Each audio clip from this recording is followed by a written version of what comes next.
ये इशारा है सिस्टम को कि हम इतने संगठित लोग हैं, एक आदमी को भी तुमने छेड़ दिया, मान लो बाय चांस आप बैठे हुए हैं और सामने कोई बड़ा सा अपने आप को अफसर समझने वाला कोई बड़ा सा नौकर खड़ा हो सामने, कोई एसपी टाइप का, डीसी टाइप का, और फालतू बकवास करने लग जाए, और मैं उसकी तरफ या कोई और अपना साथी उसकी तरफ बोल दे ओए, और इस साथ के साथ सारे के सारे अपनी नीचे बैठे थे और आधे उठ कर बोल दे ओए, कैसे रहेगा? आप एक बार नमूना दिखा सकते हैं? एक बार हाथ उठ के ना, कैसे उठोगे? ठीक है, मैं बताता हूं फिर। जय हिंद के बाद जय हिंद, जय हिंद के बाद तो जय हिंद बोलना, उसके बाद जय हिंद। ये बाकी दे हाल दे भी नहीं, मैं उकसाऊं था, ये देखू था है। ये तो अभी तो कुछ आपा तो 60वीं ट्रेनिंग वाले हैं, 59 वाले तो इब्बा आए नहीं है, 59 वाले तो आए नहीं। और जब आप लोग सारे के सारे अपने अपने गांव में, ये जितने एसटीएल बैठे, ये तो कैमरामैन भी हैं, ये जितने एसटीएल बैठे हैं, इन सारों को अपने अपने गांव में मीटिंग के लिए बुलाओगे और फिर 3-3 दिन की ट्रेनिंग इनसे करवा लो आप, और वहां से ट्रेनिंग से समझे हुए लोग जब आएंगे और जब वो 1 लाख लोग इकट्ठे होंगे, वो मंजर सिस्टम के काबू नहीं आएगा। हमको अपना कम्युनिकेशन सिस्टम इतना मजबूत बनाना है कि हमें अनाउंस पब्लिकली फेसबुक यूट्यूब पे ना डालना पड़े।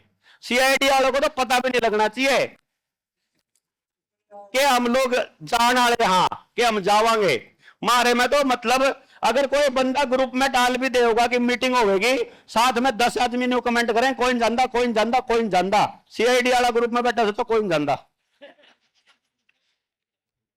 लेकिन असल में कौन जाएगा वो हमें पता होना चाहिए। इसीलिए वो लोगों की लिस्ट के जो, अच्छा ये बातें सारी साथ में काम करके पता चलेगी। जब मान लो हमारी मीटिंग पूरे 3 दिन कोई सीआईडी वाला सुन ले, मारा होया था वह गुजरात में होया था, गुजरात में ना एक गैंग है जो अपने खिलाफ काम करता है रेगुलरली ना, उसका काम है सिर्फ अफवाह फैलाना अपने बारे में कि ये देश विरोधी गतिविधियां करता है, ये मोदी जी के खिलाफ बोलता है। मैं तो मोदी जी को मोदी जी बोलता हूं, मैंने तो कुछ कहा नहीं कभी उसको, है कि नहीं?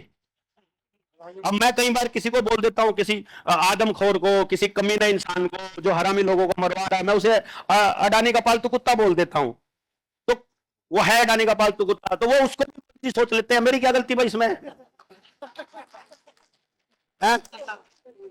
मेरी गलती तो क्या है, वो तो समझने वाले गलती है। मतलब ठीक है, मैं वहां शिमला में गया, वहां मुझे कुत्ता मिल गया, अडानी का कुत्ता, मैं बात कर रहा हूं उससे, अडानी के कुत्ते, और वहां नीचे कमेंट में एक बंदा लिख रहा है देश के गृह मंत्री के साथ ऐसी बात करनी अच्छी नहीं। मैं कह रहा हूं यार, बोला पद की गरिमा का सम्मान रखा, मैंने कुछ कहा, मैंने कुछ कहा ही नहीं था, खाम खाई फीलिंग ले जाते हैं लोग बाग, उनका ऐसे अफवाह फैलाने का काम रहता है। तो अहमदाबाद की अपनी ट्रेनिंग थी, अहमदाबाद की ट्रेनिंग में उसने वहां फोन कर दिया, मेल कर दिया, आईजी को, डीआईजी को, डीजीपी को, सबको कर दिया, गृह मंत्रालय को, भाई वो बंदा आया हुआ है जो तुम्हारे को बोलता है कि इसका रूपाणी का कत्ल जो है वो तुमने किया। तो जी मेरे पास आया, वो पुलिस वाले आए 3-4, आके बोले जी क्या चल रहा है प्रोग्राम, मैं कहा जी ऐसे ऐसे करके प्रोग्राम है हमारा, तो हम ये करना चाहते हैं।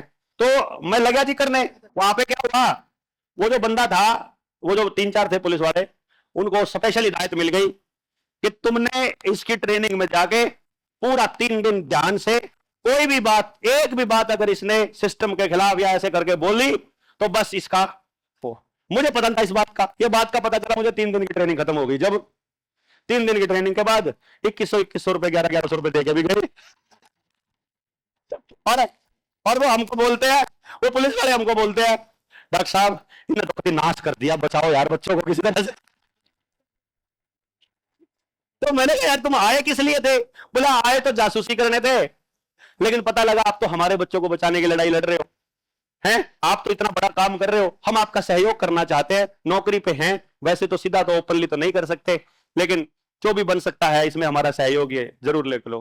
तो ये मैंने देखा है, वो इंसान है जिसका जमीर अभी बचा हुआ है और वो सिस्टम में है मौजूद आदमी, और वो डिपार्टमेंट में है, नौकरी कर रहा है, उसका दम घुट रहा है इस वक्त। वो यहां से भागना चाहता है, वो यहां से निकलना चाहता है। और वो जो निकलना चाहते हैं, कई बार फोन आता है, फौज से है, फोन आएगा, बात होएगी, वो बोलेंगे देवेंद्र भाई नौकरी छोड़ना चाहता हूं, रिजाइन लिख के आ रहा हूं, बस मैं आपके साथ लगूंगा। तो मैं बोलता हूं नहीं आना है, नौकरी छोड़कर नहीं आना है। एक बार हमारे 1 लाख लोग हो जाने दो ट्रेनिंग लिए हुए, 1 लाख लोग ट्रेंड हमारे पास हो जाएंगे, उस दिन हम लोग सारे नौकरी करने वाले लोगों को छूट दे देंगे कि अपने अपने डिपार्टमेंट में अपने अपने अफसर की सारी पोल खोल कर गिट्टी में बुड़का पर खा जाओ।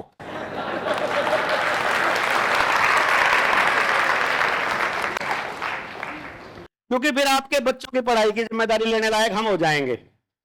फिर आपको 1 रुपया महीने में आपका 1 लाख इकट्ठा होता है हमारा, तो कुछ नहीं फर्क पड़ता। फिर हम आपके घर का खर्चा चलाने लायक हो जाएंगे। फिर हम आपको सामाजिक सम्मान देने वाले हो जाएंगे। जैसे अभी क्या होता है, कोई कत्ल करके जेल में गया, रेप के आरोपियों को, कठुआ में रेप हुआ था एक बार मंदिर के अंदर, उसके आरोपियों को भाजपा के पदाधिकारियों ने माला डाल करके सम्मानित किया। समाज को क्या बताना चाहते थे वो, कि वो रेपिस्ट का इतना सम्मान करते हैं। और वो 4 लोग थे, खाली 4-5 लोग सम्मान करने वाले, माला डालने वाले 4-5 लोग। उससे भी समाज के अंदर यह स्थापित हो गया कि भाजपा रेपिस्ट का सम्मान करती है। लेकिन जनता सरकार मोर्चा के ऐसे योद्धा जब समाज का काम करके, समाज के लिए लड़ाई लड़ते हुए जब जेल में आएंगे और जब जेल से बाहर निकलेंगे, बाहर 1 लाख लोग खड़े होंगे, तब देखो मंजर क्या होगा उनका, है? इसीलिए हम लोग कहते हैं अभी सीधा मत टकराओ, अभी मत टकराओ। एक साथी का सवाल आया हुआ था, वो कह रहा था इसका जवाब देवेंद्र भाई देंगे। उसमें सवाल था कि अगर प्रशासन से लड़ते हुए अगर हमारी जेल हो जाए तो क्या जनता सरकार मोर्चा कोई मदद करेगा? भाई अभी हमने कोई प्रोविजन नहीं बनाया हुआ है ऐसा। जनता सरकार मोर्चा क्या मदद करेगा? किस तरह की लड़ाई, कैसी लड़ाई? अभी हमने अपना कोई ऐसा परफॉर्मा तैयार नहीं किया। इसलिए हमने क्या कहा, अभी दस्तावेज इकट्ठे करो। एक भाई कह रहा था आरटीआई का हमारे को कॉपी दे दो या उनकी डेट दे दो। मैं ये कह रहा हूं आरटीआई की डेट की बजाय आप मेरी बात सुनो, आपको बात लॉजिकल लगती है, अपनी आरटीआई डालो यार।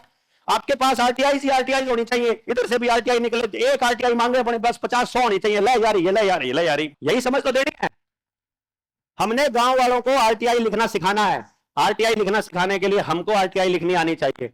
एक बार तो लिखने में गलती होगी, अगली बार ठीक लिख लेंगे, अगली बार ठीक लिख लेंगे, 3 बार लिख के ठीक हो जाए, क्या दिक्कत है जी? सीखने के लिए हम अपने बच्चों को 25-25 साल और लाखों रुपया महीने का देते, खर्च करते हैं उनके ऊपर, करते नहीं है क्या? सीखने के नाम पे तो दे रहे हैं, और वहां तो सीख का कुछ आंदे ही नहीं है। 15-20 लाख रुपया खर्च करके आ जाते हैं। यहां आप देखो, इस 3 दिन के अंदर जो आपकी क्लास लगी है, आपको जीवन में कहीं नहीं मिलेगी है, या ऐसी नहीं क्लास मिलनी? क्या मिली है?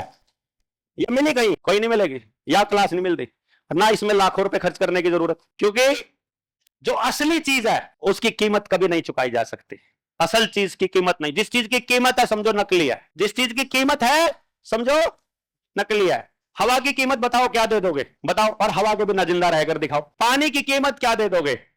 जब प्यासे मर रहे होगे ना, एक अंगूठी में 1 गिलास पानी मिल जाए, ये हालत हो जाएगी, तो सोने की अंगूठी उतार के फेंक दोगे कि मुझे पानी दे दो, सोना सारा ले लो। ये वो वाली सिचुएशन लेके आना चाहते हैं, और हम उस सिचुएशन से अपने समाज को बचाना चाहते हैं। इतना फर्क है उनमें और हम में। हम लोग अपना अनाज, अपना बीज, अपना पानी, अपना गांव, हवा अपनी शुद्ध करना चाह रहे हैं, और उसी प्रयास में हैं। और जो जो लोग ये करना चाहते हैं उनको ढूंढ रहे हैं, अपन लोग ढूंढ रहे हैं। अभी हमने कुछ नहीं किया। कोई हमसे कहे तुमने कराया क्या है? मैंने कुछ नहीं करा भाई, मैं तो आदमी टोन लग रहा हूं। मैं तो आपको 3 दिन बिठा के ये कह रहा हूं कि भाई मैं ये करना चाहता हूं, तुम भी ऐसा करना चाहते हो तो आ जाओ। और जब आप आ ही गए हो, जब आप टीम का हिस्सा बन ही गए हो, मेरी आवाज जहां तक नहीं पहुंच रही उससे आगे पहुंचाने में मेरी मदद कर दो। ऐसे ऐसे लोगों को और ढूंढ लो, क्योंकि बेस लाइन बने बिना बात नहीं बनेगी। जितना बड़ा भवन बनाना है, जितनी बढ़िया बिल्डिंग बनानी है, जितना बड़ा काम करना है, उसकी नींव उतनी ही गहरी होनी चाहिए, नहीं तो गिर जाएगा सब कुछ। ये नींव गहरी करने की प्रक्रिया में है हम। जो लोग हमको चाहिए, हमको कौन लोग चाहिए? कौन लोग चाहिए? हमको वो लोग चाहिए जो अपने परिवार को अपनी कमाई से रोटी खिला सकते हैं और समाज का काम करने के लिए तैयार हैं और उनके पास समय है। समाज का काम करने के लिए पैसा नहीं चाहिए होता, ये मैं आपको पहले बता रहा हूं। ये जो काम हम कर रहे हैं यहां बैठ करके, यहां के लिए पैसा चाहिए, लेकिन ये समाज का काम नहीं हो रहा है। ये समाज से वैसे लोगों को ढूंढने के लिए काम हो रहा है, पहले, उससे पहले का काम हो रहा है, इसलिए पैसा लग रहा है इसमें। यदि आप सारे लोग तैयार होते, आपके किसी के गांव में जाके मीटिंग कर लेते, हम तो पेड़ के नीचे ही, हम तो शाम को कर लेते, धूप लगती है तो हमें क्या दिक्कत है? टेंट में जाने की जरूरत नहीं हमारे को, तो आवाज लगानी है, बात कर ली, बात करने के बाद अपने गांव में जाके बात करने का थोड़ी पैसा लगता है। अब 7,000 लोग आए, 1,000 लोग आएंगे जो लोकल हरियाणा के अपनी गाड़ी में आएंगे। हरियाणा के हरियाणा में एक सिरे से दूसरे सिरे तक जाने में 300 किलोमीटर से ऊपर का सफर नहीं है। और अगर हम सेंटर से चलेंगे, मान लो जींद से ही प्लानिंग करें कि 1,000 लोगों की मीटिंग हम जींद में बुलाएं या मेरे गांव में बुलाएं, कहीं भी बुलाते हैं, वो 1,000 लोगों की मीटिंग के बाद में आप लोगों को अगर हरियाणा में निकलना है तो ज्यादा से ज्यादा 150 या 200 किलोमीटर निकलना पड़ेगा, ज्यादा से ज्यादा। तो आपको अच्छा, एक गांव यहां है, अगला गांव 2 किलोमीटर पे है, अगला गांव 4 किलोमीटर पे है, अगला गांव 10 किलोमीटर पे है, ये 7 गांव हो गए पूरे। 200 या 300 किलोमीटर चलना पड़ेगा एक दिन पर, 7 दिन में। 7 दिन में 200-300 किलोमीटर चल नहीं सकते आप अपने खर्चे पे। इसके लिए पैसा कहां चाहिए? इतना तो वैसे भी टाइम वेस्ट कर देते हैं हम लोग कि नहीं। असल काम करने के लिए पैसा नहीं चाहिए। हाँ, फिर वो पैसा कहां चाहिएगा? ऐसा ही काम करने के लिए, लोगों को जगाने के लिए, लोगों को बताने के लिए। अगर हमें पैम्फलेट छपवाने हैं, स्टिकर छपवाने हैं, फिर 1 लाख या 2 लाख स्टिकर छपवाने, तब हमें 5-6 लाख रुपए की जरूरत पड़ेगी। वो हम छपवा के आपको दे देंगे। तब तक हम लोगों से डिमांड भी कर देंगे, तब तक हम लोगों से कह भी देंगे भाई हमारे को डोनेशन की जरूरत है, अपने 95 18 17 0000 वाले पे हमारे को मदद कर दो। जिन्हें किताब का ऑर्डर करना, किताब ऑर्डर कर दो। वो बोल ही देंगे कि भाई हमको पैसों की जरूरत है, अब हमारे को पैम्फलेट छपवाने हैं इसके लिए। बाकी काम के लिए, बोलने के लिए पैसा थोड़ी चाहिए होता है। और वो मदद हमको समाज करता है, लेकिन पहले टेस्टिंग करता है। 2016 में लगा मैं, पहली बार मैंने डोनेशन मांगी 2022 में। कितने साल के बाद? 6 साल के बाद। मेरी गाड़ी, जो पहले वाली गाड़ी मेरी होंडा गाड़ी है, 5.5 लाख किलोमीटर चली है समाज के काम में। 5.5 लाख, 50,000 रुपए अगर एक टायर का जोड़ा माना है। मैंने टोटल कैलकुलेशन डायरी में लिखी हुई है, 1.25 करोड़ से ऊपर का टोटल खर्चा है उस गाड़ी का अब तक का। मतलब जब वो निकली थी पहली बार, जब मैंने डोनेशन मांगी थी, उससे पहले मेरे तो भड़क ज्यादा थी, मेरी कमाई भी ज्यादा थी, तो कोई दिक्कत नहीं है, मेरे लिए खर्च करना कोई मुश्किल नहीं था। पर आप लोगों को इतनी दूर नहीं जाना ना, मुझे तो देश में कहीं भी जाना था तो मैं गाड़ी लेके जाया करता था, मुझे कोई दिक्कत नहीं थी। परंतु आपको अब क्या करना है? आपके वाला काम मैंने कर रखा है। आपके गांव में, आपका कोई भी गांव है, कोई बंदा ऐसा है जिसको आपके गांव में एक भी आदमी ना मिलता हो जो जनता सरकार मोर्चा देवेंद्र बलारा को नहीं सुनता? एक भी नहीं मिला? कौन सा गांव है?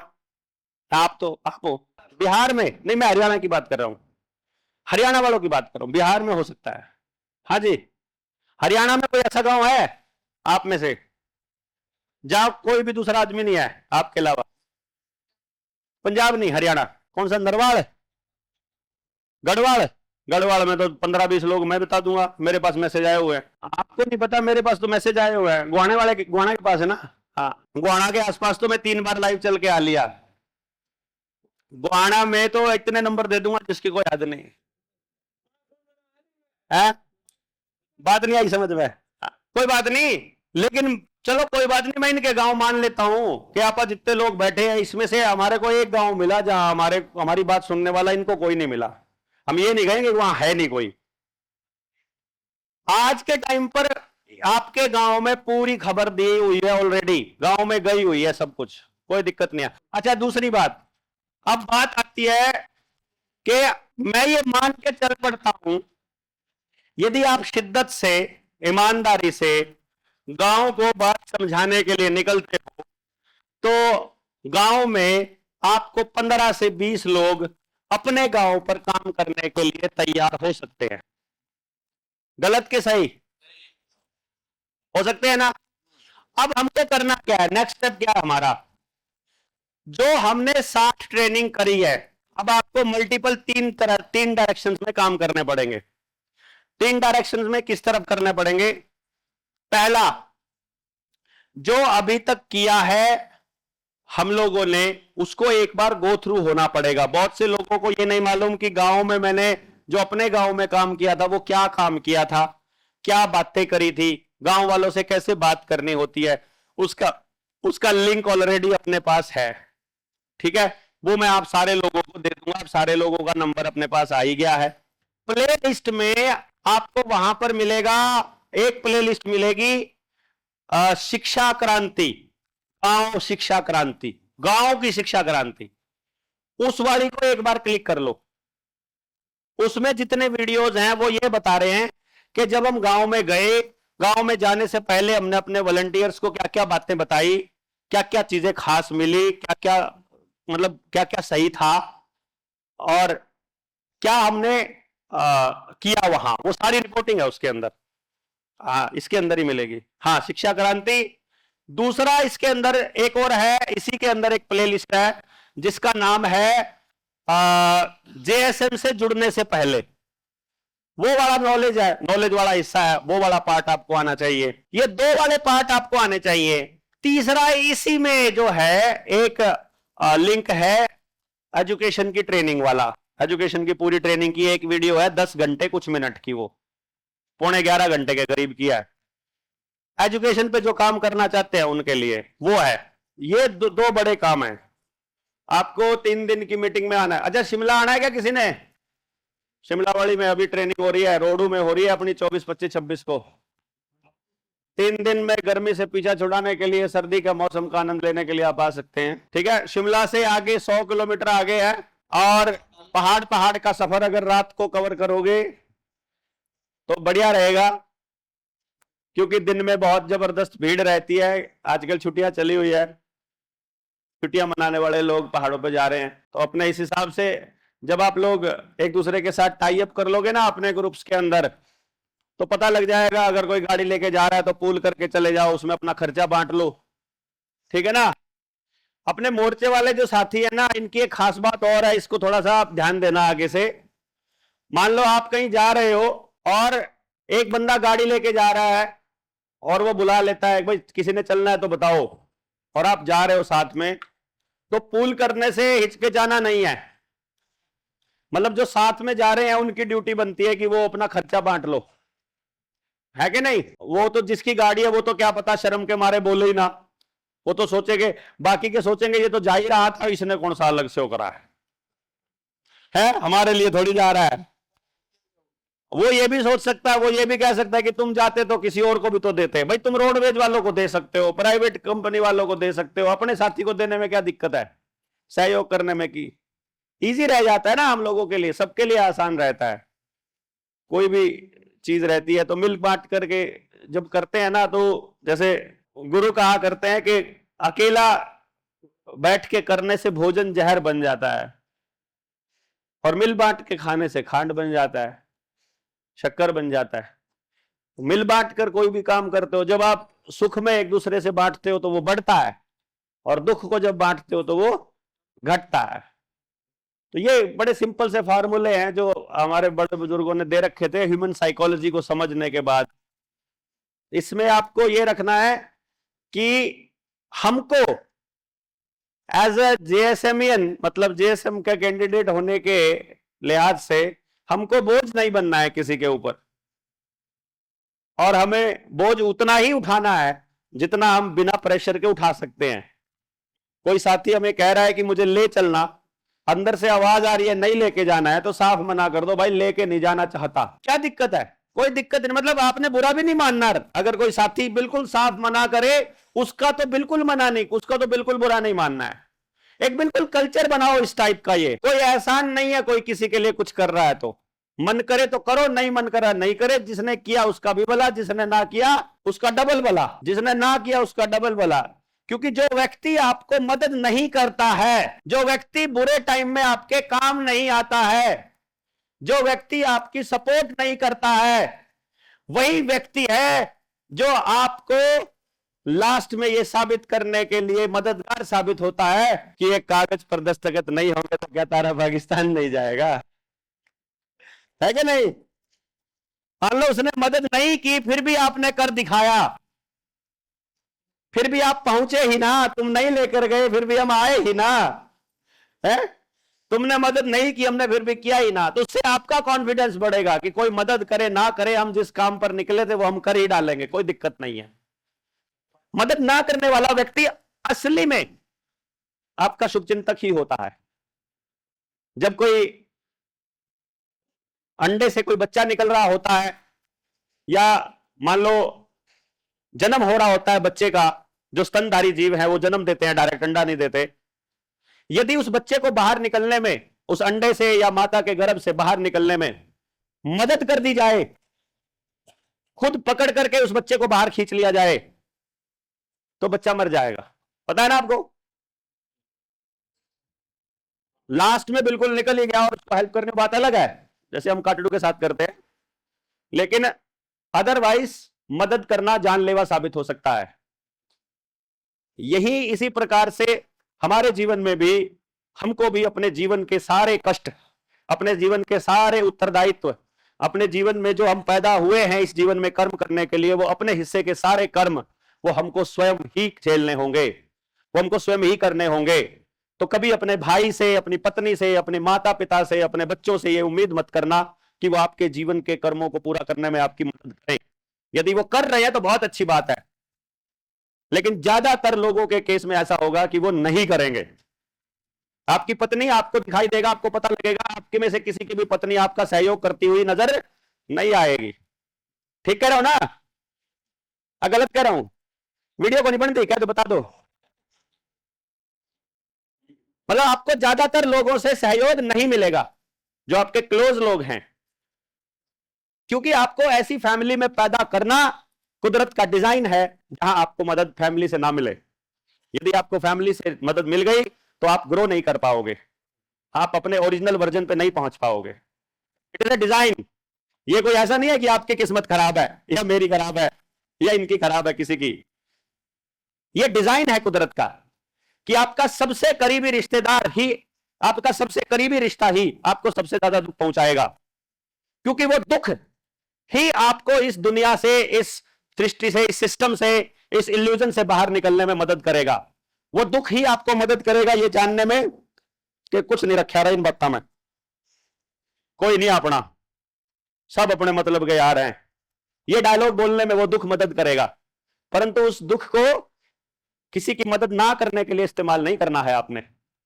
इस दुख को इसलिए इस्तेमाल करना है कि ये दुख भी केवल उन्हीं को मिलता है जो चोजन लोग हैं, जो चुने हुए लोग हैं। और मैं पूरी गारंटी से कहता हूं यहां बैठे हुए 90% लोगों को यह दुख रहा होगा कि उनके आसपास के आदमियों ने उनको परेशान ही किया है। गलत है कि सही है, हैं? इसलिए एक जैसे लोग ही तो आएंगे यहां, वही तो टिक पाएंगे। भाई देखो जितने दुखी इस तब बाहर हो रहे थे, बाहर ज्यादा दुखी है, यहाँ कम दुखी, तो यहाँ जी भी तो टिकोगे 3 दिन। अब एक रास्ता बन रहा है बहुत आसानी से, हिमाचल की ट्रेनिंग हो जाएगी हमारी 24, 25, 26 को। शायद वो 1000 वाली जो अपन गांव में उतरेंगे उससे पहले आखिरी ट्रेनिंग होगी। तो जो भी नया साथी जुड़ना चाहेगा वो हिमाचल वाली में आ जाएगा, उसके बाद नहीं आएगा। लेकिन जो 8 जुलाई को मीटिंग हो रही है उसमें केवल वही व्यक्ति की एंट्री होगी जो सारी ट्रेनिंग्स कर चुका है एज ए लीडर ना। वही लोग आएंगे उसके अंदर। हम लोग आपके पास कॉल करके पूछेंगे कि आप आ रहे हो कि नहीं आ रहे हो। आ रहे हो तो हाँ कह देना, नहीं आ रहे हो तो ना कह देना। ठीक है? बोलने में कैसे हो आप, यदि बोलना आपको पसंद है, लीड करके बोलना चाहते हो तो वो भी बता देना। साथ में बोलने वाले के साथ में खड़ा होकर सीखना चाहते हो वो भी बता देना। ठीक है ना? मतलब ऐसा करके जो भी आपके पास जानकारी है वो जानकारी अपनी दे देना, और फिर हम उस हिसाब से फिर एक टीम आपकी बना देंगे, आपको अलॉट कर देंगे। और 3 दिन की एक मतलब 3 दिन की या 1 दिन की, 2 दिन की, जैसे भी जितना भी होगा, आप तो आओगे घर से उठ के, जब तक आपके 7 गांव पूरे नहीं हो जाते तब तक के लिए। 3 दिन के लिए आना चाहते हो 3 दिन के लिए आ सकते हो, 6 के लिए आना चाहते हो 6 के लिए, कोई ना कोई 10 दिन के लिए भी आ सकता है, कोई 15 दिन के लिए भी आ सकता है। बहुत से साथी ऐसे हैं जी हमने तो अपना जीवन दे दिया है आपको, हम तो 6 महीने भी आपके साथ रहने को तैयार है। तो जो जैसा, जो 1 दिन वाला है 1 दिन वाले का भी स्वागत है, 10 दिन वाले का भी स्वागत है, वो दिक्कत नहीं है। मोर्चे की ट्रेनिंग में आपको सीखने को ही मिलेगा। यहां हम आपसे व्यक्तिगत काम कोई नहीं करवाते हैं। आपने किसी अनजान गांव में जाकर किसी अनजान व्यक्ति के भले के लिए किसी अनजान परिवार को समझाना है कोई एक बात जो सबके लिए सही है कि नहीं? बताओ, मतलब आपको लूप तोड़ने में आपकी हेल्प हो रही है। इट्स नॉट लाइक कि आपको मेरे लिए कुछ करना है, इट्स नॉट लाइक कि आप समझ रहे हैं ना बात। आप तो आपको क्या करना है, जाकर उन लोगों को कुछ बताना है कि आओ मिलकर करते हैं, मैं अपने गांव में करूंगा। उसे सिर्फ इतना ही चिल्ला चिल्ला के बताना है कि भाई मैं अपने गांव में करने वाला हूं यही चीज, तुम भी अगर करना चाहते हो तो आ जाओ हमारे साथ, है ना? कुछ नया काम नहीं करना है, कुछ समझाना नहीं किसी को भी, कुछ नहीं, कोई दिमाग वाला कोई काम नहीं करना। बस कोई मिल जाए, जैसे अभी यहां जुलाना में कोई मिल जाता है, क्या चल रहा है भाई यहां, भाई ओ बोले पता नहीं भाई क्या चल रहा है, यहां वाले लोगों को भी नहीं पता क्या हो रहा है क्या करने आए हो कुछ नहीं पता, किस टॉपिक पे है कुछ नहीं पता, सामने कुछ लिखा ही नहीं हुआ। है। बोला सामाजिक सत्संग, क्यों क्यों हुआ भाई? बोला वो हमने भी नहीं पता। तो बहुत शानदार जा रहा है। नंबर आपके पास आ गए हैं। और लेवल 1 की किसी भी ट्रेनिंग को आपने नहीं सुना है, ऐसे कितने लोग हैं? बिल्कुल भी नहीं सुना है, कुछ भी नहीं सुना है, कि हमें पता ही नहीं है क्या चक्कर है, बस इतना पता है कि ठीक ठाक मानस है यहाँ, ठीक ठाक लोग हैं यार, कुछ नहीं सुना है।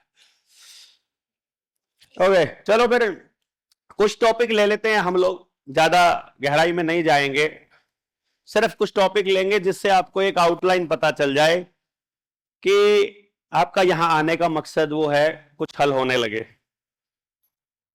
पहले मैं रुपए की वो जो बात आपको बता रहा था उसको पूरा कर लेते हैं, है ना, कीमत को पूरा करने को, क्योंकि आपके बच्चों को अगर खरीद कर पानी नहीं पीना है तो उसके लिए रुपया समझना बहुत जरूरी है। यदि रुपया नहीं समझा तो हमारा बच्चा खरीद कर पानी पिएगा आने वाले समय में, हवा भी उसे फिर सिलेंडर में मिलेगी। देश के अंदर अंग्रेजों के प्रति गुस्सा है, उन्होंने हमको लूट लिया, वो हमारा सारा जमीन मतलब बर्बाद कर रहे हैं, लोगों के ऊपर अत्याचार कर रहे हैं, साथ के साथ हमारा सारा का सारा मसाला, सारे कपड़े, मतलब हमारी यहां से कपास लेके जाते हैं, किलो के हिसाब से खरीद कर हमको कपड़ा देते हैं बना करके, मीटर के हिसाब से हमारे मसाले ले जाते हैं, और फिर हमको उन मसालों को दोबारा से, जैसे हमको अब गेहूं लेकर ब्रेड देने वाला प्रोसेस मैंने बताया था, महंगी चीजें बेच रहे हैं, इस तरह से देश की संपदा को लूट रहे हैं। देश के अंदर गोरी चमड़ी के प्रति गुस्सा आ गया है, उनको ने देख लिया कि सीधे सीधे इनको लूटना अब संभव नहीं, तो क्योंकि नोट उस वक्त छप रहे हैं, 1947 में नोट के बदले में, मतलब इसके बदले में, नोट के बदले में सोना मिल रहा है, 15 रुपए में 1 तोला सोना मिल ही रहा है, और ठीक है बढ़िया चल रहा है। तो नेहरू एंड फैमिली के साथ में सेटिंग होती है। नेहरू एंड फैमिली, मैं नेहरू की फैमिली नहीं कह रहा हूं, नेहरू एंड फैमिली का मतलब है नेहरू और उसका मंत्रिमंडल जिसको दिया गया, क्योंकि ये बात आप बिल्कुल कान खोल कर बिल्कुल दिमाग के अंदर फिट कर लीजिए। किसी भी प्रदेश का मुख्यमंत्री और किसी भी देश का मुख्यमंत्री, और सॉरी किसी भी देश का प्रधानमंत्री, उन देशों में जो कॉमनवेल्थ वाले देश हैं जहां अंग्रेज आकर के गए हैं, कभी भी वो नहीं बन सकता जो वहां से नहीं ट्रेंड है वर्ल्ड इकोनॉमिक फोरम से, जिसका नाम पहले यूनाइटेड नेशन था। यूनाइटेड नेशन से ट्रेनिंग नहीं ली गई है, इजराइल का गुलाम नहीं है, वो आदमी यहां आ ही नहीं सकता। डॉक्टर मनमोहन सिंह को देख लो आप, आज तक एक भी चुनाव नहीं लड़ा। मनमोहन सिंह ने एक भी चुनाव नहीं लड़ा, हाँ लड़ा मतलब हार गया। वित्त मंत्री रहा, उस वक्त भी कोई चुनाव नहीं लड़ा था। प्रधानमंत्री रहा, उस वक्त भी कोई चुनाव नहीं लड़ा था। और इनकी तैयारी कहां होती है? जो भी नेता की औलाद ऑक्सफोर्ड से पढ़ के आएगा, रॉकफेलर फाउंडेशन की यूनिवर्सिटी है भाई, आपको पता होनी चाहिए, उसके मालिक ढूंढो किसकी है, वो रॉकफेलर फाउंडेशन की है। अगर Rockefeller foundation, Carnegie Mellon university, CM जो कार्नेगी मेलन के बारे में तो सबने सुना होगा, सीएमयू आईटी में आज के टाइम दुनिया की नंबर 1 है, कोई सी भी कंपनी हो।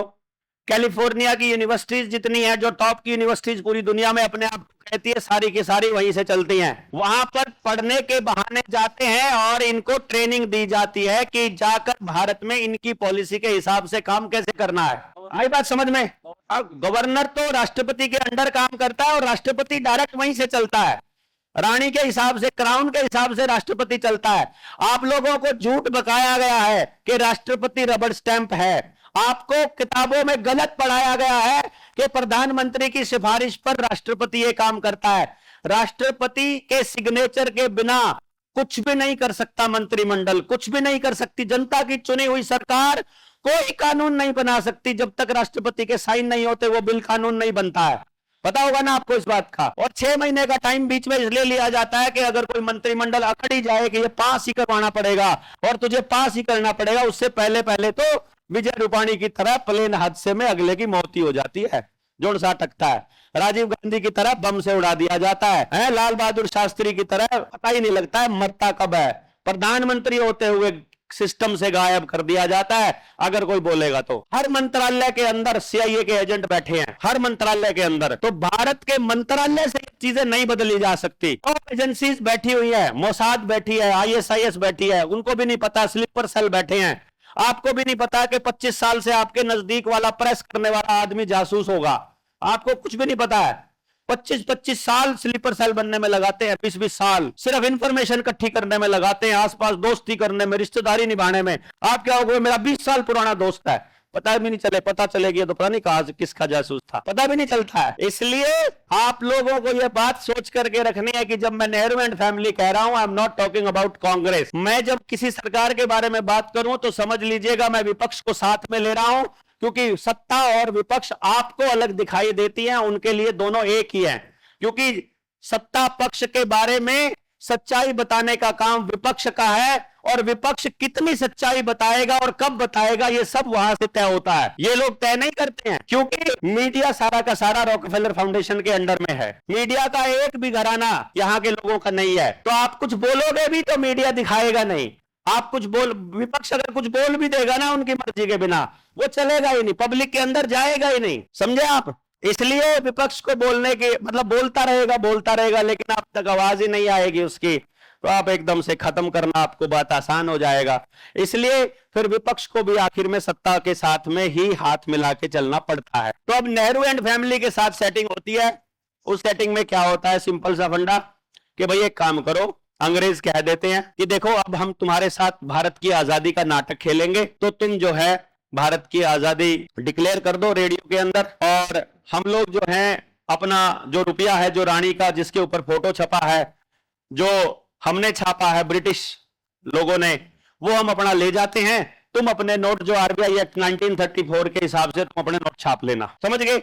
उस टाइम पर नोट के बदले में सोना मिल रहा है, और जब देश आजाद हो रहा है, आजादी का नाटक चल रहा है, उस वक्त जो भारत का रुपया है जो छप रहा है, उसके बदले में भी सोना मिल रहा है। आपके दादाजी, आपके पिताजी अगर बोलते होंगे तो आपको बताते होंगे ना कि जितना सोना होता है उतना ही नोट छपते हैं, ऐसी बात बोली होगी, जरूर आपको बताया होगा।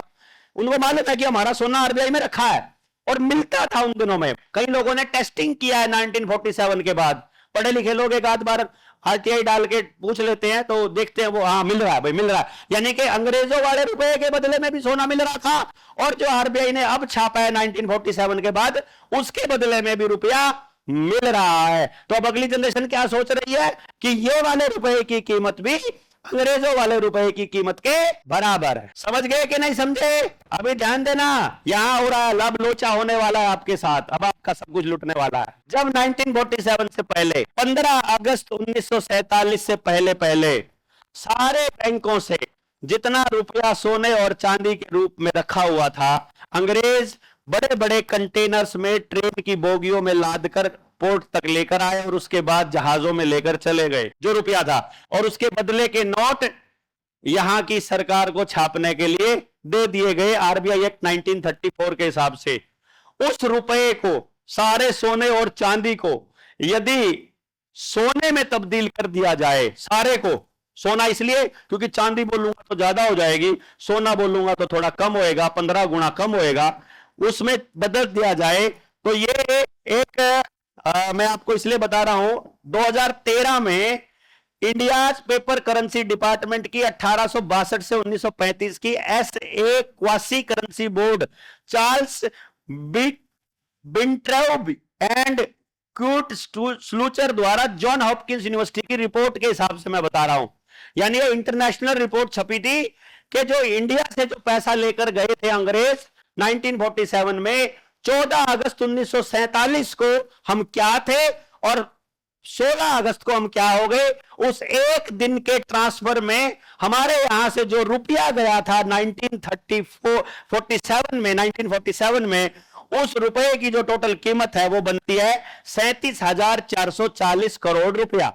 कितना? 37,440 करोड़। यदि इसको गोल्ड में तब्दील किया जाए जो अंग्रेज लेकर गए थे, तो वो बनता है 4,36,700 टन सोना, 24 कैरेट का टन। जैसे कोयला लाद के ले जाते हैं ना, यानी 4.5 लाख टन सोना। अगर इसको किलो में बता दिया जाए तो किलो में बनता है ये 43,67,160 किलो शुद्ध सोना। सोच सकते हैं, ये एक दिन की लूट है, 15 अगस्त 1947 की लूट, एक दिन की। जो इससे पहले रोज हो रही थी 15 रुपए के नाम पर, वो छोड़ दो, मजा आ रहा है ना लुटते हुए। रोज लुट रहे हैं अपन, इसी तरह से लुट रहे हैं। अब यहां क्या लोचा होता है, अब इस खेल को समझो जरा। जब ये 4.5 लाख टन सोना वो ले गए, उसके बाद क्या हुआ? उसके बाद अंग्रेजों ने कहा, इन्हें भारत वाले अंग्रेजों ने कहा, अंग्रेजों की नाजायज औलादों ने कहा कि जी ऐसा है, बढ़िया चल रहा है, अब हम नोट बदलने वाले हैं। पुराने नोट पुराने हो गए, जल्दी फट जाते हैं। 1968 में गवर्नर बदला, गवर्नर बदलने के बाद नोट बदले। जैसे 2016 में एक नोट बदलने से पहले अरिजीत पटेल को लाया गया, वैसे ही 1968 में वो नोट जो हम आपको अपनी ट्रेनिंग में दिखाते हैं ना, I promise to pay the bearer on demand the sum of rupees this at any office of issue, वो वाला क्या था? वो नोट पुराना 1968 वाला। तो 1968 में क्या होता है? 1968 के अंदर पुराना नोट जो अंग्रेजों के टाइम का, जिसके बदले में सोना मिल रहा था, वो वाला नोट वापस ले लेते हैं और नोटबंदी के अंदर हमको नया नोट दे देते हैं। अब 1970 में जो बच्चा पैदा हुआ है, उसका जो बाप पुराना नोट बदल के लाया है, उसके बाप को ऐसा लग रहा है 1970 में कि मेरे नए नोट के बदले में भी सोना रखा हुआ है, जबकि उस नोट का वचन खंड ही बदल दिया गया है। यानी दादा ने जो सोना रखा था आरबीआई में, वो सारा का सारा सोना सिर्फ नोटबंदी करके लूट लिया गया और कह दिया गया अब ये नोट अलग है, इसके बदले सोना नहीं मिलेगा, क्योंकि नए वाला नोट नकली है। आरबीआई ने लिख के दे दिया कि हमारे पास लीगल मनी का कोई डॉक्यूमेंट नहीं है। वित्त मंत्रालय ने लिख के दे दिया कि हमारे पास लीगल मनी है ही नहीं है, लीगल मनी है नहीं, सारा इलीगल है। इलीगल मनी के बदले में सोना कहां से मिलेगा? तो दादा की जो कमाई हुई, जो दौलत थी, जिसके बदले में सोना रखा था, भाई मैं ये कह रहा हूं, दादा ने जो 10 रुपए कमाए थे, उसके बदले में बाप को जो 10 रुपया मिला था, वो वाली नोट 2016 में तुमने बंद कर दिया। वो नोट जो मुझे मिला है अब बदलने के बाद, वो तो वो दादा वाला 10 रुपए के नोट के बदले का है। वो जो सोना रखा वो तो दे दो, दादा वाला तो दे दो, उसके तो हकदार हूंगा मैं, या उसका भी नहीं हूं। लेकिन हम में से किसी के पास सवाल पूछने का भी समय नहीं है। अब 2016 में ऐसे ही होता है, हम पुराने वाले नोट को लेकर के नया दे देते हैं। ठीक है, आप वो सोच रहे हैं कि जो पुराने नोट की वैल्यू थी वही नए की है, जबकि जब पुराने नोट की बात करो 2016 में ही आप सोने का भाव देख लो। 2016 के नोट में कितना सोना आता था, है 1 लाख का नोट में, और आज के 1 लाख के नोट में कितना सोना आता है, कैलकुलेट करके देख लो।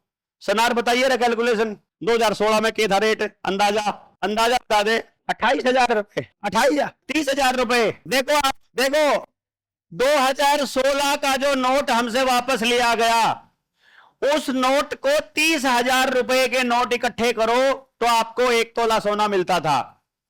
अभी वही 1 तोला सोना करने के लिए नए वाले जो नकली नोट और छापे हैं अरिजीत पटेल ने, अडानी के पालतू कुत्ते ने, ये 1.5 लाख रुपए के इकट्ठे करने पड़ते हैं। तो 5 गुना घाटे में रहे वो, 5 गुना फायदे में, और हम 5 गुना घाटे में। सिमिलैरिटी दिखाई दे रही है? वही खेल चलता दिखाई दे रहा है कि नहीं दे रहा? ये मेरा दिमाग खराब है, खाली इतना बता दो, ये मेरे को ही कुछ और दिख रहा है, आपको नहीं दिख रहा। वो लोग रोज के रोज अमीर होते जा रहे हैं, हम लोग रोज के रोज गरीब। अब हमारी जो अगली जनरेशन है वो देख रही है अपने पापा को रोज की रोज मोबाइल से पेमेंट करते हुए, और अगली जनरेशन सोच रही है कि पापा जेब से 20 रुपए का नोट दो, चाहे 20 रुपए का चेक दो, चाहे 20 रुपए ट्रांसफर करो। पापा के मोबाइल से जो ट्रांसफर हो रहा है वो 20 रुपया, और जो जेब से निकल रहा है 20 रुपए का नोट, वो बराबर है, बच्चे के लिए बराबर है। तो बच्चा आने वाले समय में आप ही बताओ, नोट रखना पसंद करेगा या मोबाइल के अंदर डिजिट रखना? और डिजिट जो बदल के धीरे धीरे रुपया नाम बदल कर ई रुपया हो जाए और सीबीडीसी हो जाए, तो आपके बच्चे की गुलामी आपसे सिर्फ एक कदम दूर है कि आप इस डिजिट को, सीबीडीसी को स्वीकार कर लोगे। तो मुझे पूरा पता, पक्का पता है, किसी को भी समझ नहीं आएगा। ये मैं प्रैक्टिकल आदमी हूं भाई, खामखा इमोशनल नहीं होता। लेकिन आपको कहना है, लेकिन आपको बताना है, क्योंकि सुबह 9 बजते ही मम्मी को पता है कि आलू वाला आने वाला है। समझ गए ना? क्योंकि जिस दिन उन लोगों को, जब भी उन लोगों को परेशानी होगी, जब उनकी गर्दन पर पैर रखा जाएगा, जब वो लोग बहुत परेशान हो जाएंगे, जब वो कुछ भी नहीं कहेंगे, अचानक से उनको याद आएगा, अरे वो जनता सरकार मोर्चा वाला आया था, अब केवल वो बचा सकता है, क्योंकि उसको पहले से मालूम था कि ये होने वाला है। समझ गए ना? मेरी माता जी बैठी हैं, इनके पास मेरे गांव से वो लोग आए थे जिनके घर टूटने के फरमान आ गए, नोटिस। मैं जब गांव गांव में घर घर घूम रहा था, तब मेरे को पूछ भी नहीं रहे थे। तब कह रहे थे कि हमारे पास टाइम नहीं है, तब कह रहे थे कि हमें तो दिहाड़ी पे जाना पड़ता है, तब कह रहे थे कि अपने पास नहीं है इतना टाइम। और अब जब उनके घरों पर आफत आई है, तब वो कह रहे हैं कि यही बचा सकते हैं। मैं कह ले, आएगा समझ आएगा, पक्का आएगा। घर टूटने के फरमान आने वाले हैं। हरियाणा में टूटने के बाद पंजाब के टूटेंगे। पंजाब में तो बहुत सारी बड़ी बड़ी कोठियां, गांव के गांव खाली पड़े हैं, जिनको क्लेम करने वाला कोई नहीं है। उसके ऊपर बीजेपी अपने दफ्तर बनाने की प्लानिंग कर रही है। और जब वो दफ्तर बनाने की प्लानिंग कर रही है, तो गांव वाले पहले ही जाके बता दो कि ऐसा करने वाले हैं। ये जमीन या तो उनके रिश्तेदारों को ट्रांसफर होनी है, या क्लेम करो, अपने आप क्लेम कर लो, भाई हम रहते हैं यहां पर, लेकिन सरकार के नाम ट्रांसफर नहीं होने देनी है। पर इसको आने वाले समय में हमने दूसरा अरेंजमेंट किया हुआ है। भाई पटवारी के पास हम लोग क्यों जाते हैं? क्योंकि हमको अपने गांव के जमीन के रिकॉर्ड के नक्शे के बारे में नहीं पता होता है ना।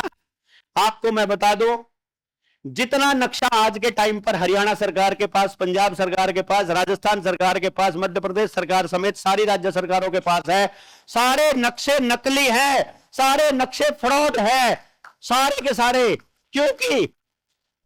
क्योंकि मैं आपको बता रहा हूं, लैंड रेवेन्यू रूल 1973 के हिसाब के नक्शे हमारे पास पड़े हैं, जिसके अंदर इनके सारे फ्रॉड का पर्दाफाश किया हुआ है। कोर्ट तक भी गए हुए हैं अपने जनता सरकार मोर्चा के साथी, और लपेटा हुआ है इनको रगड़ेंगे, इनको अच्छे से रगड़ेंगे, चिंता नहीं करने की जरूरत है।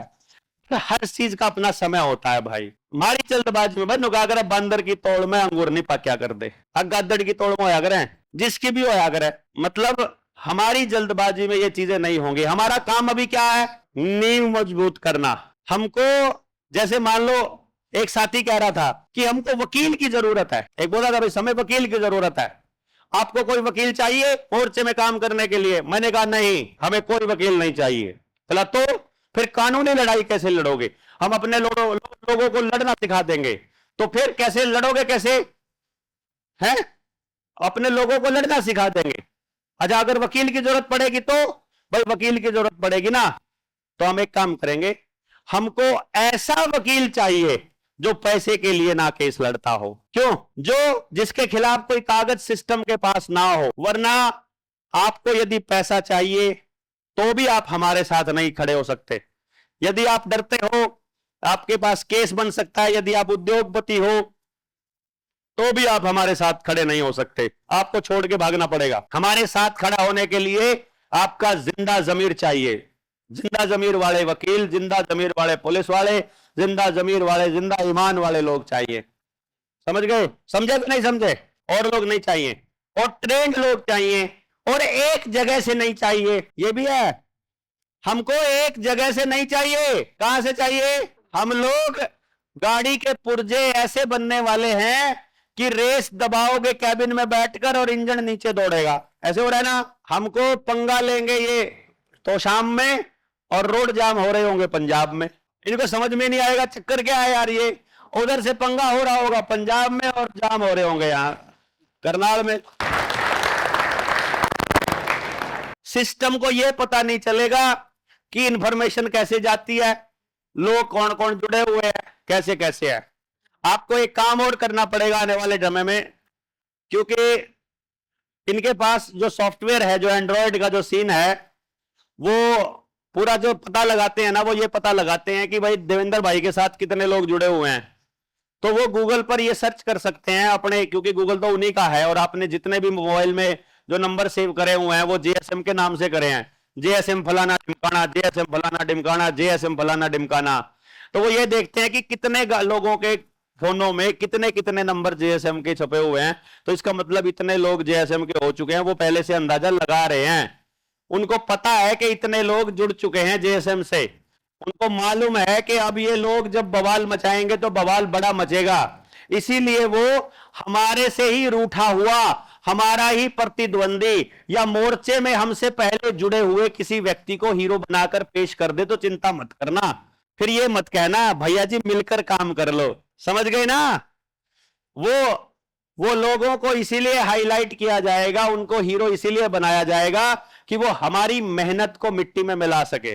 वो हमारे ऊपर प्रेशर बनाएंगे, इतना बड़ा ज्ञानी है, इतना बड़ा समाज सुधारक है, इतनी बड़ी चीजें बदलने की इरादा रखता है, तो खुद कीचड़ में उतरकर कीचड़ साफ कर, खुद राजनीति में उतरकर राजनीति करके दिखा, खुद मुख्यमंत्री बनकर बदल के दिखा। और हम उनको कहेंगे हम बिना मुख्यमंत्री बदलने वाले लोग हैं, एक एक घर से मुख्यमंत्री निकलेगा, चिंता करने की जरूरत नहीं है।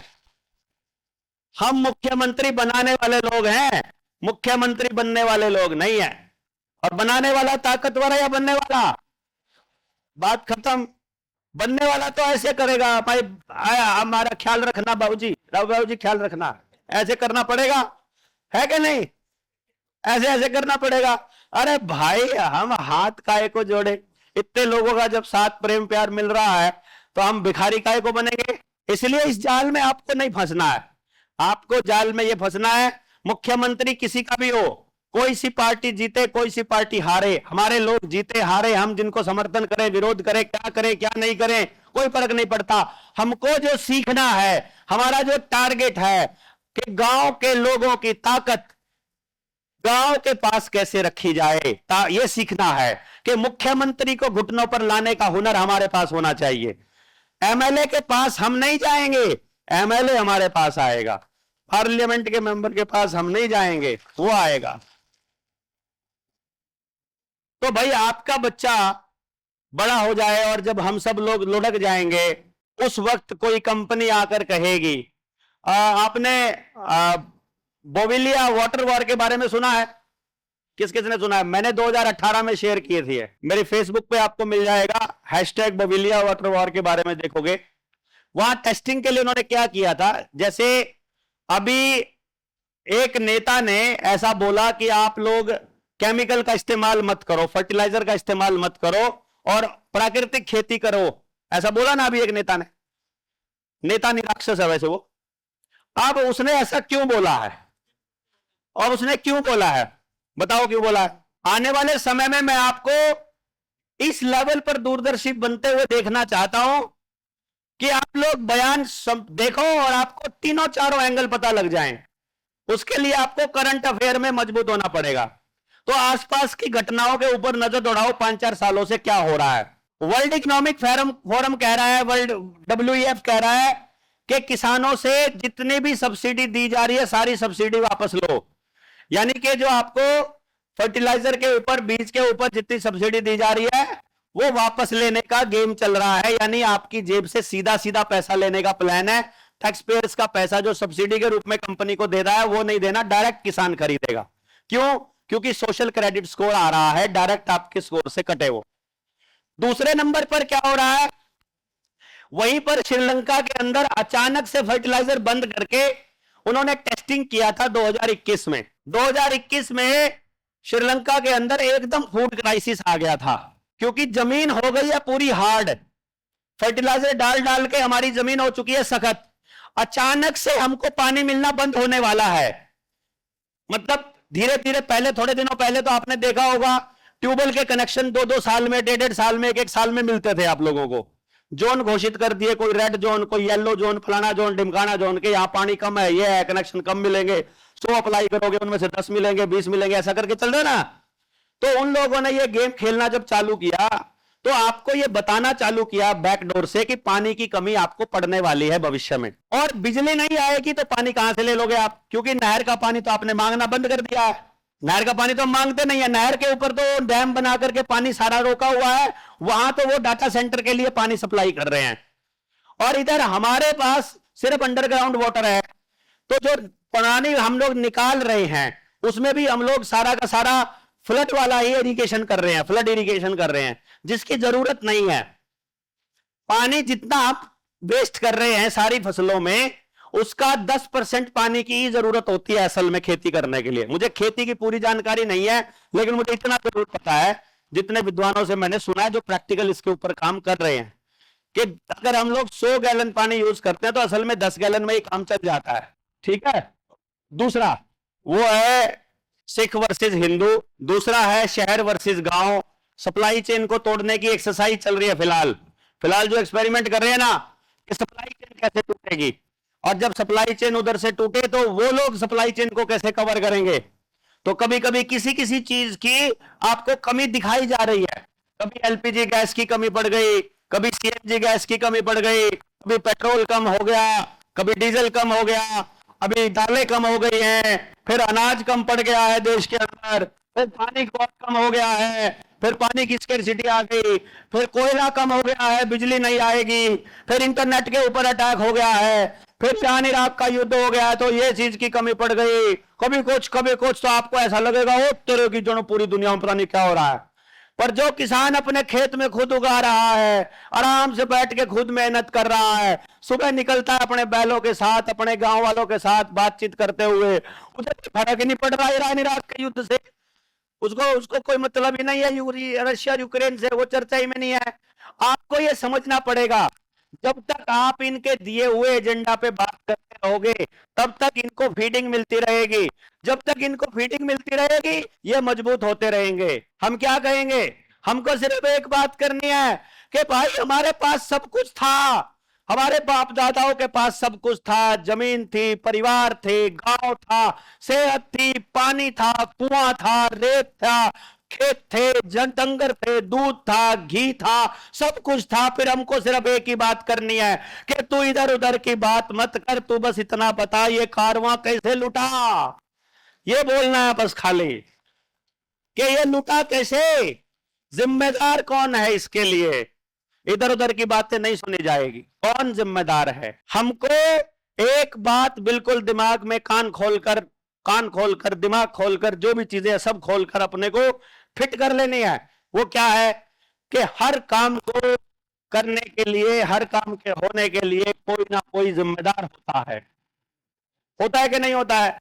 हम लुटे उसके लिए कौन जिम्मेदार, हमारे यहां चोरी हुई कौन जिम्मेदार, मेरे गांव में नशा आया कौन जिम्मेदार, अभी भी नशा है तो कौन जिम्मेदार, यदि अपराध हो रहे हैं तो कौन जिम्मेदार, परिवार टूट रहे हैं तो कौन जिम्मेदार, यदि मेरे गांव की व्यवस्था खराब है तो कौन जिम्मेदार, जमीन खराब हुई तो कौन जिम्मेदार, सेहत खराब हुई तो जिम्मेदार कौन, मेरे बच्चे गलत दिशा में जा रहे हैं तो जिम्मेदार कौन, मुझे गांव छोड़कर शहर जाना पड़ रहा है तो जिम्मेदार कौन, मेरे परिवार टूट रहे हैं तो जिम्मेदार कौन, जिम्मेदार कौन ये तो ढूंढो। वो 1 मिनट में कह देंगे बोला जिम्मेदार हम, वो आप ही को कह देंगे जनसंख्या इतनी ज्यादा हो गई है हम क्या करें, है कि नहीं, वो आपके भाई बहनों को कह देंगे। एक राष्ट्रीय समलैंगिक संघ से मिल गया मुझे, राष्ट्रीय समलैंगिक संघ की शॉर्ट फॉर्म तो बताइए ना, शॉर्ट फॉर्म आप खुद बना लेना, हमें मिल गया जी। वो कहता है कि बहुत बड़ी समस्या है जनसंख्या। मैंने कहा अच्छा, बोला क्या जनसंख्या समस्या बता भाई, मैं कहा, बोला वो लोग 5-5, 6-6 पैदा कर देते हैं। मैंने कहा मेरे दादा ने 8 पैदा किए थे, उसको तो समस्या नहीं आई, हम तो बड़ा मौज से रहते थे, और मैंने 1 पैदा किया, मैं समस्या में हूं, बता है कि नहीं। मेरे घर में 1 ही बच्चा, मैं तो चिल्ला रहा हूं समस्या समस्या समस्या, मेरे दादा के 8 थे, वो कहता मौज हो रही है भाई, तो जनसंख्या समस्या कैसे हो रही भाई, मेरे को समझ में नहीं आया। आदमी को जितना चाहिए, वो कितना खाता है, वो कितना पहनता है, वो कितनी जगह में सोता है, और मरने के बाद वो कितनी जगह लेता है, वो उसके मुकाबले कुछ भी नहीं है। यदि वो व्यक्ति पर्यावरण का नुकसान ना करे और पर्यावरण को बचाने के लिए अपने जीवन में कुछ करता रहे, तो उसका योगदान उसके जीवन में उपयोग की गई चीजों से कहीं ज्यादा होता है। वो तो हमको समस्या इसलिए बनाया क्योंकि हमें जरूरत नहीं है, फिर भी हम लोग पर्यावरण का सत्यानाश कर रहे हैं, इसीलिए हम समस्या है। और ये पर्यावरण का सत्यानाश हम नहीं कर रहे हैं, हमारी बसों की सर्विस को बंद करके गाड़ियां लेना आसान बनाया सिस्टम ने। क्यों जी, मेरे गांव का स्कूल खराब करके मुझे पड़ोस के गांव में या शहर में शिफ्ट करवाया, शहर के स्कूल में शिफ्ट करवाया सिस्टम ने। मेरे गांव की कपास खत्म करके मुझे ब्रांडेड कपड़े पहनने के लिए मजबूर किया सिस्टम ने। मेरे गांव के चमार को बर्बाद करके, मेरे गांव के अडवारे खराब करके मुझे प्लास्टिक के जूते पहनाए सिस्टम ने, चमड़ा उतरवा दिया मेरे पैरों से, मुझे बीमार किया सिस्टम ने, मुझे इंजेक्शंस लगाए सिस्टम ने, मेरे खेत में हाइब्रिड बीज और फर्टिलाइजर लेके आया सिस्टम, मुझे कर्जे में डाला सिस्टम ने, मुझे वातानुकूलित मकान छोड़ करके सीमेंट वाले खंडरों में, सीमेंट वाले डब्बों में रहना मजबूर किया सिस्टम ने। आप पूरा दिन देखो कितना ट्रैवल करते हो सुबह से लेकर शाम तक, कभी बाइक, कभी गाड़ी, कभी गाड़ी। अरे कभी सोच करके देखो, यदि आपके बच्चे को नौकरी और एजुकेशन के लिए, यानी रोजगार और शिक्षा के लिए गांव से बाहर ना जाना पड़े, तो गांव में कितने लोगों को कितनी गाड़ियां बहुत होंगी गांव को? 10 गाड़ी बहुत होंगी सारे गांव को, घूमने फिरने, मरने, मतलब ब्याह शादियों में जाने, बारात में घूमने के लिए गांव में 10 गाड़ी बहुत होंगी, क्यों जी? और अब देखो कितना ज्यादा, इन्हीं चीजों के लिए तो ले रखा आपने, नौकरी के लिए और पढ़ाई के लिए, 2 चीजों के लिए गाड़ियां इस्तेमाल हो रही है। नौकरी के लिए जो तनख्वाह दे रहा है वही गाड़ी की किस्त में वापस ले रहा है, क्योंकि आपको पता ही नहीं है कि जिसकी कंपनी में नौकरी करते हो मोटरसाइकिल उसी की कंपनी की है, कार भी उसी की कंपनी की है, बैंक भी उसी का है, लाइट की कंपनी भी उसी की है, वॉशिंग मशीन की कंपनी भी उसी की है, एसी की कंपनी भी उसी की है, बिजली का सामान की कंपनी भी उसी की है, कूलर की कंपनी भी उसी की है। तो आप क्या करते हो? उस बंदे के घर पे काम करते हो, काम करने के बाद उससे तनख्वाह लेते हो और उसी की कंपनियों में खर्च कर देते हो, वापस उसी के पास चला जाता है। आप फ्री फंड में किसी के नौकर बने हुए हो, है कि नहीं? इस चक्कर में ना परिवार के लिए समय है, ना गांव के लिए समय, ना पर्यावरण के लिए, ना बच्चों के लिए, ना अपने शरीर के लिए, ना अपने परमात्मा के लिए, ना अपने मकसद को जानने के लिए, ना पर्यावरण के लिए, ना कुछ और करने के लिए आपके पास समय ही नहीं है कि नहीं? यानी हम लोग अपना जितना भी जीवन व्यतीत कर रहे हैं वो किसी और का पोषण करने के लिए कर रहे हैं। अब आपको तय करना है कि भाई आप ऐसे ही चलते रहने देना चाहते हो या कुछ बदलना चाहते। यदि कुछ बदलना चाहते हो तो सबसे पहली चीज क्या बदलनी है? पहले तो सोच बदलनी है। यदि सोच बदली गई तो काम होना शुरू हो जाएगा अपने आप, क्योंकि जिस तरह की आपकी सोच है, जब आप उस दिशा में सोचना चालू करोगे, जैसे मान लीजिए आप यहां से चलते हो तो आपके जैसी सोच का व्यक्ति आपसे रास्ते में मिले, ऐसी प्रेरणा उस व्यक्ति को परमात्मा अपने आप देता है और वो अपने घर से चल देता है और रास्ते में आप कहीं ना कहीं अपने आप मिल लेते हो। अपने आप कुछ नहीं करना होता आपको, खाली सोचना है कि हम कैसा जीवन चाहते हैं। बस आपको आज के बाद कुछ भी करोगे अपने जीवन में, केवल एक बात सोचनी है कि जो मैं कर रहा हूं इसका एंड यूजर कौन है? जो मैं तो एंड यूजर हूं, खाली मैं तो कौन हूं? एंड यूजर, यानी कि लास्ट मेरे पास आकर वो चीज खत्म हो गई, लेकिन इसका असली बेनिफिट किसको होने वाला है? इसका असली मालिक कौन है? यह समझना आप, जिस भी कंपनी ने लोन लिया हुआ है वो रॉकफेलर और रॉथस्चाइल्ड के अंडर है, क्योंकि दुनिया की सारी बैंकिंग प्रणाली रॉथस्चाइल्ड फैमिली की है। और जो भी व्यक्ति टेक्नोलॉजी इस्तेमाल कर रहा है, सारी टेक्नोलॉजियों के अंदर जितने भी आपके पेटेंट हैं, जितने भी आपका फार्मा है, जितना आपका इलेक्ट्रिकल है, जितना आपका मैकेनिकल है, ये गाड़ियां है, मोटरसाइकिल है, तेल है, डीजल है, पेट्रोल है, केरोसिन है, ये सारी की सारी है रॉकफेलर फाउंडेशन की, डायरेक्टली या इनडायरेक्टली। आपको ढूंढना क्या है कि बड़ी जायंट कंपनियां ढूंढनी है, जैसे ब्लैक रॉक, वैनगार्ड, ठीक है, वॉल स्ट्रीट, ये जो कंपनियां हैं, इन कंपनियों की वर्थ अगर आपको पता चल जाए तो आपकी आंखें खुली रह जाएंगी। भारत का बजट है 50 लाख करोड़। कितना? 50 लाख करोड़। इन हजारों कंपनियों में से जो एक ही आदमी की है, रॉकफेलर की, रॉकफेलर हो गया, मॉर्गन हो गया, फिर इधर से आपका कार्नेगी हो गया, ये सारी फैमिलीज, रेनॉल्ड्स हो गया, रेनॉल्ड जिसका रेनॉल्ड का पहनाया करे ना, ये रेनॉल्ड फैमिली हो गई, ये ऐसा करके टोटल 13 फैमिलियां है। इन 13 फैमिलीज के हजारों कंपनियां हैं डायरेक्ट, बाकी सिस्टर कंपनियां छोटी छोटी तो बहुत है, शेल कंपनियां। उनमें से मैं एक कंपनी वैनगार्ड के बारे में बता रहा हूं आपको। भारत का बजट है 50 लाख करोड़ का और अकेली वैनगार्ड कंपनी का साल का एसेट मैनेजमेंट है 1270 लाख करोड़ का। यानी कि यदि भारत को चलाने के लिए उस कंपनी को दे दिया जाए तो 25 साल तक वो उस कंपनी भारत को चला सकती है आज के दौर में, एक कंपनी, और उसी आदमी की हजारों कंपनियां हैं। सोचो वो कितना अमीर है। तो जब अडानी यहां कोई नई कंपनी खोलता है, उसकी कंपनी में शेयर उन्हीं के होते हैं, वैनगार्ड के, ब्लैक रॉक के। अडानी खोलता है तो भी उन्हीं के होते हैं, टाटा खोलता है तो भी उन्हीं के होते हैं, महिंद्रा खोलता है तो भी उन्हीं के होते हैं, विप्रो अजीम प्रेम जी खोलता है वो भी उन्हीं के होते हैं। कोई भी कंपनी यहां जो शेयर मार्केट में लिस्टेड है, उस कंपनी का मालिक वही है जो, जिसका मैं नाम ले रहा हूं, रॉकफेलर फैमिली। तो आपके लिए मेड इन इंडिया और भाई वो assembled in India, startup in India, India के नाम पे लोकल ब्रांड, ये सारे के सारे आप सब लोगों के लिए क्या है? भ्रम है। रियलिटी का इनसे कोई लेना देना नहीं है।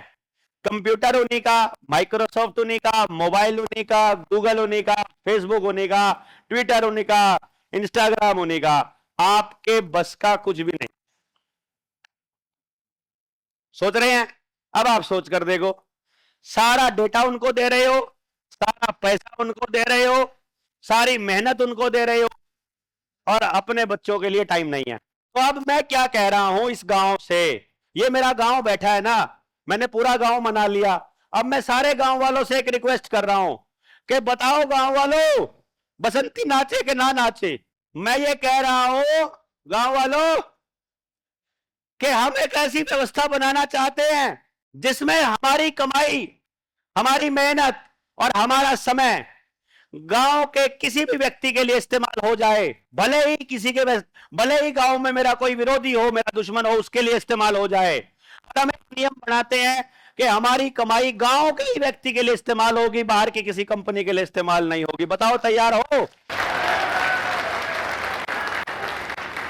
करना क्या है? खाली आपको करना क्या है? ये जो जूता बनाने वाली कंपनियां है, मैनेजर कौन है? हमारा बच्चा। गद्दे बनाने वाली कंपनी का मैनेजर कौन है? हमारा बच्चा। गाड़ियां संभालने वाला बच्चा कौन है? हमारा बच्चा। जब हमारा बच्चा उनके लिए काम कर सकता है तो हमारा बच्चा अपने लिए काम नहीं कर सकता क्या? बड़ा सिंपल है, उसे वो काम करना चाहिए, है कि नहीं?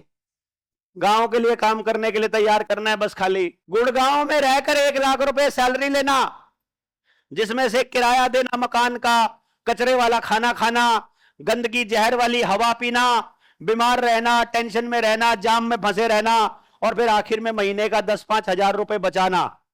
ये तो है गुड़गांव की जिंदगी। अब गांव में 1 रुपया रहने का नहीं, देसी खाना, ऑर्गेनिक खाना, गांव के लोगों के बीच रहना, पैदल आना, पैदल जाना, मौज मस्ती में रहना, और 10 हजार कमाओ वो भी फायदा, 15 हजार कमाओ वो भी प्रॉफिट, सारा का सारा टोटल प्रॉफिट। बताओ कौन सा फायदे में रहेगा? गांव वाला के बाहर वाला? सिंपल है यार। सारी जिंदगी ट्रैवल करने के लिए हमने बच्चे पैदा नहीं किए हैं, किसी और की नौकरी करने के लिए, किसी और की चाकरी करने के लिए, किसी और का घर चलाने के लिए बच्चे पैदा नहीं किए हैं। हमको अपने बच्चों के लिए मिलकर के काम करना पड़ेगा। दिक्कत यह हो गई कि हमें हमारा बच्चा तो प्यारा लगता है, दूसरे वाले का बच्चा, चूंकि सिस्टम ने ऐसा बना दिया कि एक का फेलियर ही दूसरे की सफलता है। मैं फर्स्ट केवल तब आ सकता हूं ना जब कोई दूसरा सेकंड नंबर पे आ जाएगा। यानी मेरी सफलता की गारंटी के लिए किसी दूसरे की नाकामी गारंटी होनी चाहिए, ये सिस्टम ने बना दिया। तो मतलब हम ही आपस में एक दूसरे के दुश्मन हो गए। यही सबसे बड़ी गलती हो गई। हम कह रहे हैं गांव में 1000 बच्चे हैं, 1000 के 1000 बच्चों के लिए ऐसा एजुकेशन सिस्टम जो सबको सबके लिए तैयार करेगा। और उस एजुकेशन सिस्टम के लिए मैंने एजुकेशन की ट्रेनिंग का नंबर आपको दे दिया ना, सबने नोट कर लिया? कर लिया? 9518170000 मैसेज करके आपको एजुकेशन की ट्रेनिंग मांग लेनी है मेरे से। मैं आपको एजुकेशन की ट्रेनिंग दे दूंगा। वो एजुकेशन की ट्रेनिंग करते ही आप चाहे अनपढ़ हो, चाहे आपने कम पढ़े लिखे हो, चाहे आप मास्टर ना हो, लेकिन आपने वो ट्रेनिंग पूरी सुन ली ना, आपको एग्जैक्ट पता चल जाएगा कि वाकई में गांव में 100% रोजगार की गारंटी अवेलेबल, संभव है, पॉसिबल है।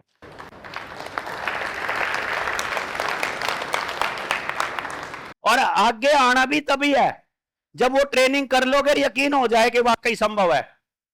क्योंकि ये मैं करने वाला नहीं हूं, ये करना गांव को पड़ेगा। हमें गांव से ऐसे योद्धाओं की जरूरत पड़ेगी। हम गांव से ऐसे लोगों को निकालेंगे, हम गांव से ऐसे लोगों को तैयार करेंगे, और उसको तैयार करने के लिए और निकालने के लिए मुझे आप लोगों की जरूरत है। हाँ जी, तैयार हो? और क्या करे भलाई ना, तो फ्री के मजदूर चाहिए भाई। मैं कौन सा दिहाड़ी लिया करूं, सर पता है आप तो सारे फ्री के ही मजदूर हैं, है कि नहीं? ठीक है मजदूरों, फिर तैयार हो तो ये बड़ा गजब का काम होने वाला है। आप देखोगे, मतलब आप क्या देखोगे, आप तो करोगे, आप करोगे और बदलेगा जमाना, दुनिया देखेगी है? ये सब कुछ बदलेगा, सब कुछ।